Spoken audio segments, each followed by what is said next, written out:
ಎಲ್ರಿಗೂ ನಮಸ್ಕಾರ ಸ್ನೇಹಿತರೆ, ನಾನು ನಿಮ್ಮ ದೀಪಕ್ ಕ್ಷತ್ರಿಯ. ಈ ವಾರದ ಇನ್ನೊಂದು ಹೊಸ ಸಂಚಿಕೆಯಲ್ಲಿ ನಿಮ್ಮೆಲ್ಲರಿಗೂ ಸ್ವಾಗತ ಸುಸ್ವಾಗತ. ದಿನ ಒಂದು ಅದ್ಭುತವಾದ ರೆಸಿಪಿ ಮಾಡ್ತಾ ಇದ್ದೀನಿ.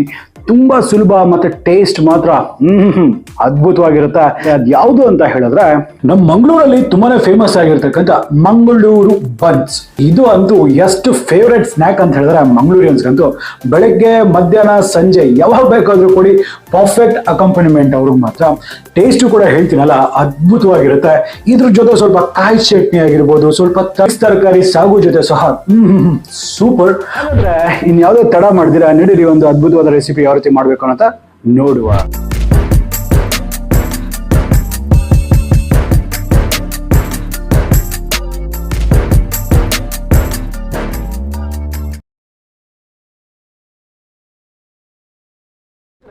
ನೋಡಿ, ಈ ಮಂಗಳೂರು ಬನ್ಸ್ ಮಾಡ್ಲಿಕ್ಕೆ ನಾನು ಇಲ್ಲಿ ಬನಾನಾ ಯೂಸ್ ಮಾಡ್ತಿದ್ದೀನಿ, ಬಾಳೆಹಣ್ಣನ್ನ. ನೋಡಿ, ನಾನು ಈ ತರ ಚುಕ್ಕೆ ಬಾಳೆಹಣ್ಣು ಯೂಸ್ ಮಾಡ್ತಿದ್ದೀನಿ. ಸ್ವಲ್ಪ ಓವರ್ ರೈಪ್ ಆಗಿರ್ಬೇಕು ಅಂತ ಹೇಳಿದ್ರೆ, ಸ್ವಲ್ಪ ಹಣ್ಣು ಜಾಸ್ತಿ ಆಗಿರ್ಬೇಕು ಅಂತ ಒಂದು ಬಾಳೆಹಣ್ಣು ತುಂಬಾ ಚೆನ್ನಾಗಿರುತ್ತೆ ಇದಕ್ಕೆ. ಸೊ ನೋಡಿ, ಪ್ರತಿಯೊಂದು ಬಾಳೆಹಣ್ಣು ಸಹ ಈ ರೀತಿ ಓವರ್ ರೈಪ್ ಆಗಿದೆ. ಸೊ ಈ ತರ ಬಾಳೆಹಣ್ಣು ನಾನು 5 ತಗೊಂಡಿದ್ದೀನಿ. ಇದನ್ನೆಲ್ಲ ಸಿಪ್ಪೆನ ಬಿಡಿಸ್ಕೊಂಡ್ಬಿಟ್ಟು ಬರ್ತೇನೆ.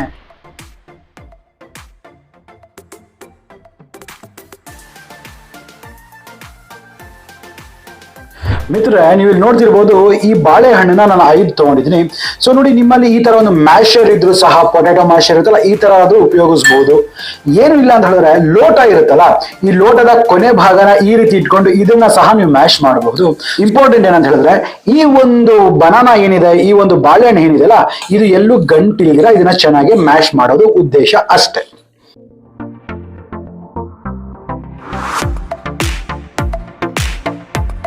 ನೋಡಿ, ಈಗ ಇದು ಚಂದ ಆಗಿದೆಯಲ್ಲ, ಇದರಲ್ಲಿ 1 ಟೀ ಸ್ಪೂನ್ ಅಷ್ಟು ಜೀರಿಗೆ, ರುಚಿಗೆ ತಕ್ಕಷ್ಟು ಉಪ್ಪು, ಅಡಿಗೆ ಸೋಡಾ ಒಂದು ಅರ್ಧ ಟೀ ಸ್ಪೂನ್ ಅಷ್ಟು ಬೇಕಾಗುತ್ತೆ, ಸಕ್ಕರೆ 2 ಟೇಬಲ್ ಸ್ಪೂನ್, ಹಾಗೆ ಗಟ್ಟಿ ಮೊಸರು 1 ಕಪ್, 1 ಟೀ ಸ್ಪೂನ್ ಅಷ್ಟು ತುಪ್ಪ. ಇಲ್ಲ ಅಂತ ಹೇಳಿದ್ರೆ ನೀವಿಲ್ಲಿ ಕೊಬ್ಬರಿ ಎಣ್ಣೆ ಸಹ ಯೂಸ್ ಮಾಡಬಹುದು. ಈಗ ಇವನ್ನೆಲ್ಲನೂ ಇನ್ನೊಮ್ಮೆ ಮಿಕ್ಸ್ ಮಾಡುವ, ಎಲ್ಲ ಕರಗಬೇಕು ಅಲ್ಲಿವರೆಗೂ.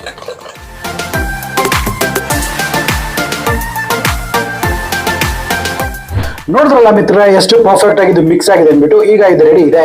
ಸೊ ಈಗ ಇದಕ್ಕೆ ಮೈದಾ ಹಿಟ್ಟು ಎಷ್ಟು ಮಿಕ್ಸ್ ಮಾಡ್ಬೇಕು ಅನ್ನೋದು ನೋಡುವ. ಸ್ನೇಹಿತರೆ ನೋಡಿ, ನಾನು ಈ 1 ಕಪ್ನಲ್ಲಿ ನಾನು ಮೊಸರನ್ನ ತಗೊಂಡಿದ್ದೆ. ಸೊ ಈಗ ಇದರಲ್ಲೇ 1 ಕಪ್ನಾಗಿ ಅಟ್ ಎ ಟೈಮ್ ಇದು ಎಷ್ಟು ಹಿಟ್ಟದಾಗುತ್ತೆ ಅನ್ನೋದು ನಾನು ಹೇಳ್ತೀನಿ. ಇದರಲ್ಲಿ 1 ಕಪ್ನಾಗಿ ನಾನು ಮೈದಾವನ್ನ ಹಾಕೊಳ್ತೇನೆ.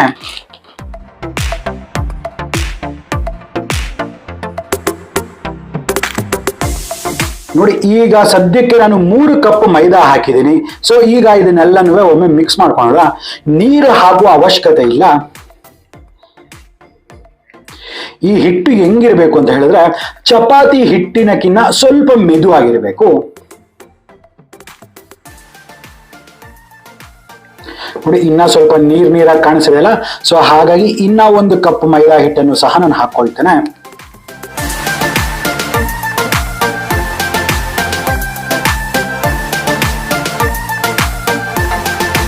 ನೋಡಿ, 4 ಕಪ್ ಮೈದಾ ಹಾಕಿದ್ರು ಇನ್ ಸ್ವಲ್ಪ ತುಂಬಾ ಸಾಫ್ಟ್ ಅನ್ನಿಸ್ತದೆ. ಸೊ ಹಾಗಾಗಿ ಇನ್ನ 1 ಕಪ್ ಮೈದಾನ ನಾನು ಹಾಕೊಳ್ತೇನೆ.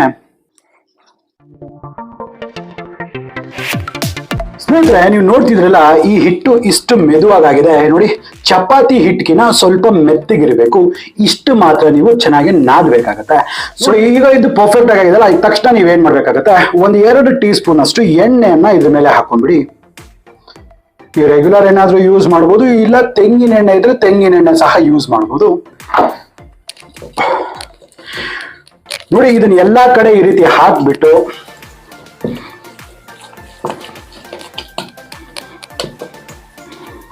ಈಗ ಇದನ್ನ ಕ್ಲೋಸ್ ಮಾಡಿಬಿಟ್ಟು ಸುಮಾರು 6 ಗಂಟೆಯಿಂದ 8 ಗಂಟೆಗಳ ಕಾಲ ಇದು ಇದೇ ರೀತಿ ನೆನೆಲಿಕ್ಕೆ ಬಿಡುವ.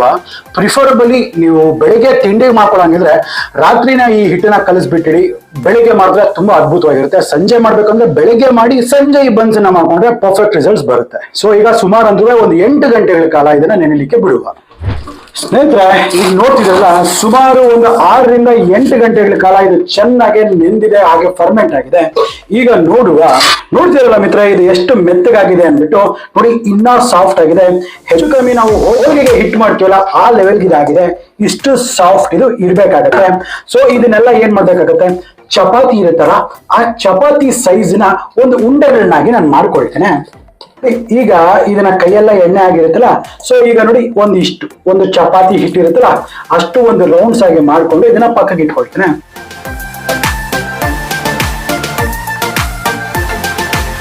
ಈಗ ನಾನೊಂದು ಮಣೆಯನ್ನು ತಗೊಂಡಿದ್ದೀನಿ. ಇದ್ರ ಮೇಲೆ ಸ್ವಲ್ಪ ಮೈದಾ ಹಿಟ್ಟನ್ನ ಹಾಕೊಳ್ತೇನೆ. ಮೈದಾ ಹಿಟ್ಟು ಜಾಸ್ತಿ ಹಾಕೋಬಿಡಿ. ಸೊ ಈಗ ಈ ಉಂಡೆಗಳು ಏನ್ ಮಾಡ್ಕೊಂಡಿದ್ದಲ್ಲ, ಸೊ ಇದನ್ನ ಮೈದಾದಲ್ಲಿ ಒಮ್ಮೆ ರೋಲ್ ಮಾಡ್ಬಿಟ್ಟು ಇದನ್ನ ನಾವೇನ್ ಮಾಡ್ಬೇಕಾಗಿದೆ, ಸ್ವಲ್ಪ ತಕ್ಕೋಬೇಕು. ಇಲ್ಲಾಂದ್ರೆ ರೋಲಿಂಗ್ ಪಿನ್ನ ಸಹಾಯದಲ್ಲಿ ಸಹ ನಾವು ಇದನ್ನ ಮಾಡ್ಕೋಬಹುದು.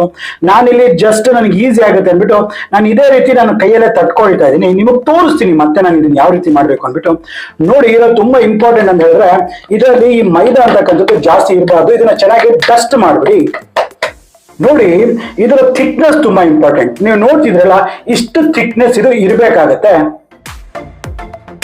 ಇದನ್ನ ಇದೇ ತರ ಎಲ್ಲ ಮಾಡ್ಕೊಂಡು ನಾನು ಪಕ್ಕಕ್ಕೆ ಇಟ್ಕೊಂಡಿರ್ತೇನೆ.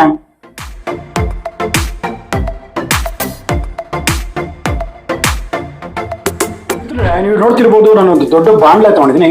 ಅದರಲ್ಲಿ ಡೀಪ್ ಫ್ರೈ ಬೇಕಾಗಿರೋಷ್ಟು ಎಣ್ಣೆ ತಗೊಂಡಿದ್ದೀನಿ. ಎಣ್ಣೆ ಸಹ ಫಸ್ಟ್ ಫುಲ್ ಜೋರಾಗಿ ಹೀಟ್ ಮಾಡಬೇಕು.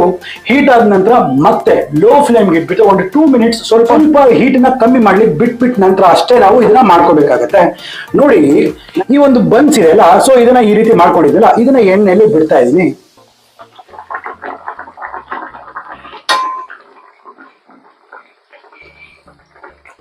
ನೋಡಿ, ಇದು ಹಾಕಿದ ತಕ್ಷಣ ನೀವೇನ್ ಮಾಡ್ಬೇಕಾಗತ್ತೆ, ಹಿಂಗ್ ಸ್ವಲ್ಪ ಇದ್ರ ಮೇಲ್ಗಡೆ ಹಾಕ್ಬಿಟ್ಟು ಸ್ವಲ್ಪ ಇದರಲ್ಲಿ ಎಣ್ಣೆನ ಹಿಂಗ್ ಹಾಕ್ತಾ ಇರಿ. ಸೊ ಅವಾಗ ಏನಾಗುತ್ತೆ, ಇದು ಒಂದು ಒಳ್ಳೆ ಉಬ್ಲಿಕ್ಕೆ ಹೆಲ್ಪ್ ಆಗುತ್ತೆ.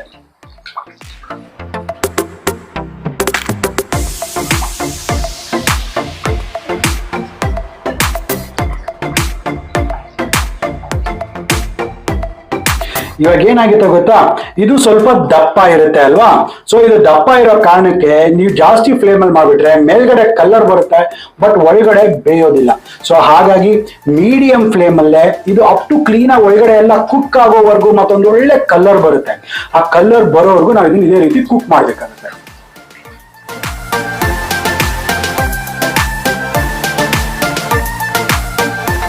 ನೋಡಿ, ಇದು ಸುಮಾರು ಹೊತ್ತು ಫ್ರೈ ಮಾಡಿದೀನಿ. ನೋಡಿ, ನನಗೆ ಬೇಕಾಗಿರ್ತ ಕಲರ್ ಅಲ್ಲೂ ಸಹ ಇದು ಬಂದಿದೆ. ಇಷ್ಟು ಮಾತ್ರ ಆದ್ರೆ ಇದು ಪರ್ಫೆಕ್ಟ್ ಆಗಿದೆ ಅಂದ್ಬಿಟ್ಟು ಅರ್ಥ. ಸೊ ಈಗ ಇದನ್ನ ಹೊರಗೆ ತೆಗೆದ್ಬಿಡ್ತೇನೆ. ಸೊ ಅದೇ ರೀತಿ ಇನ್ನೊಂದು ಬನ್ಸ್ ಅನ್ನ ಸಹ ನಾನು ಎಣ್ಣೆಲಿ ಹಾಕೊಂಡ್ಬಿಡ್ತೇನೆ. ಸ್ವಲ್ಪ ನಿಧಾನಕ್ಕೆ, ಸ್ವಲ್ಪ ಹುಷಾರಾಗಿ ಹಾಕಿ. ಸೊ ಈಗ ಮತ್ತೆ ಅಷ್ಟೇ ಎಣ್ಣೆನ ಈ ರೀತಿ ಮೇಲ್ಗಡೆ ಹಾಕ್ತಾ ಇದ್ರೆ ಅದು ಉಬ್ಲಿಕ್ಕೆ ಶುರು ಆಗುತ್ತೆ. ನೀವು ನೋಡ್ತಾ ಇರ್ಬೋದು, ಗಮನಿಸ್ತಾ ಇರಿ. ಇಲ್ಲಿ ನೋಡಿ ಯಾವ ರೀತಿ ಉಬ್ಬಕ್ ಶುರು ಆಗುತ್ತೆ. ನೋಡಿದ್ರಲ್ಲ, ಕ್ಲೀನ್ ಆಗಿ ಉಬ್ಬಿ ಅದಷ್ಟಕ್ಕೆ ಮನೆ ಮೇಲೆ ಬರುತ್ತೆ. ಸೊ ಇದಾಗಿದ ತಕ್ಷಣ ನೀವು ಇದನ್ನ ರೋಟೇಟ್ ಮಾಡ್ಕೊಳ್ಳಿ.